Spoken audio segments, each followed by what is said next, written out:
ব্রাজিলের বিপক্ষে আর্জেন্টিনার শক্তিশালী একাদশ গঠন করতে যাচ্ছেন কোচ লিওনেল স্কালোনি। উরুগুয়েকে হারিয়ে বেশ ফুরফুরে মেজাজে আছে লিওনেল মেসির বাহিনীরা।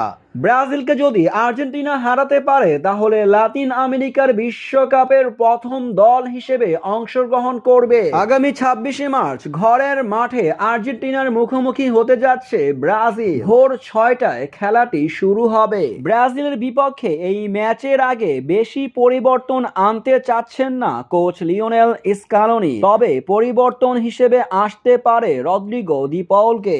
এই ম্যাচে গোলকিপার হিসেবে দেখা যেতে পারে বরাবরের মতো মার্টিনেজকে। এবার ডিফেন্ডিং সামলাবে Molina, Otamendi, Romero, Tagliafico. Midfielder সামলাতে ব্যস্ত থাকবেন Paredes, Rodrigo De Paul, Enzo Fernandez, Mac Allister. আক্রমণ ভাগে দেখা যাবে গঞ্জালেসকে ও জুলিয়ান আলভারেজকে। কোচ লিওনেল স্কালোনি ব্রাজিলের বিপক্ষে শুরুর একাদশটা এমনটাই সাজাতে পারে।